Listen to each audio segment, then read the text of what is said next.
Salam teman-teman sekalian. Perkenalkan, nama saya Danny Clinton. Saya akan menjelaskan paper saya dalam perkuliahan kita Matematika 1 ini yang berjudul Dua Aspek Kristus. Yang pertama, Yesus yang historis. Munculnya Yesus yang historis dikarenakan kebangkitan Yesus sebagai puncak penggenapan isi kitab suci dan perkataan Yesus sendiri sebelum disalibkan.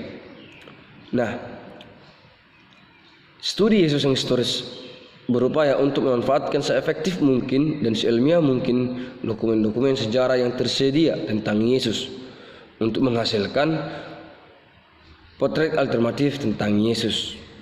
Yang kedua, Yesus yang diimani. Pada satu pihak, dalam Injil Yohanes 1 ayat 1 memang ditegaskan bahwa Yesus itu adalah Sang Firman yang telah ada pada mulanya dan telah ada bersama-sama dengan Allah dan adalah Allah. Tetapi pada pihak lain, Yohanes 1 ayat 14 dinyatakan juga bahwa Sang Firman itu telah menjadi daging dan dia mentara kita. Nah, pemahaman tentang Kristus yang diimani didasarkan pada peristiwa dan tindakan keselamatan yang diperbuat Yesus yang berpuncak pada kematian dan kebangkitannya. Akan tetapi yang menjadi titik tolak pengakuan iman terhadap Yesus adalah peristiwa kebangkitannya dari kematian, di mana Yesus benar-benar diimani sebagai Kristus, Anak Allah yang hidup. Kita lanjut lagi, gelar-gelar Yesus. Gelar-gelar Yesus ini ada beberapa yang menjadi sebutan Yesus, antara lain Mesias. Mesias searti dalam bahasa Yunani Kristos, berarti yang diurapi. Dalam teologi Yesus kerap sekali disebut dengan gelar jabatan Nabi,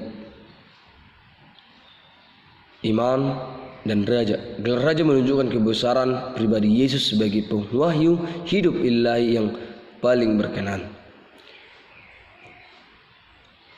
Yesus juga disebut sebagai anak Allah.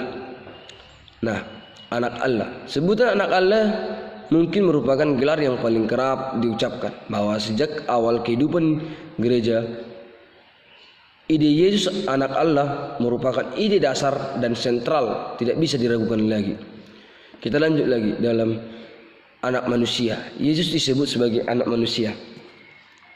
Tuhan Yesus sendiri kerap sekali memakai perkataan anak Allah, yang berarti ia adalah manusia, lahir dari manusia. Gelar manusia dikenan pada Yesus guna mengingat proses perjuangan Yesus untuk menyelamatkan umat Yesus dari keberdosaan mereka. Sebagai hamba Allah, ia harus menderita sebagaimana manusia. Nah, gelar Nabi. Yesus sendiri menegaskan identitasnya sebagai Nabi. Bisa kita lihat dalam Lukas 4 ayat 24, Matius 13 ayat 57, dan juga Markus 6 ayat 4 dan Yohanes 4 ayat 44. Nah, gelar Yesus juga disebut dengan Yesus. Yesus seringkali dipanggil sebagai Tuhan, artinya Krios. Ini merupakan ungkapan yang paling kuat dalam bahasa Yunani untuk menegaskan keilahian Allah Israel. Apa yang dimaksud dengan kata Tuhan? Nampaknya sudah jelas. Kata ini dianggap sebagai salah satu sebutan untuk Allah. Sekian dari paper saya. Semoga paper ini bermanfaat bagi kita semua. Shalom. Terima kasih.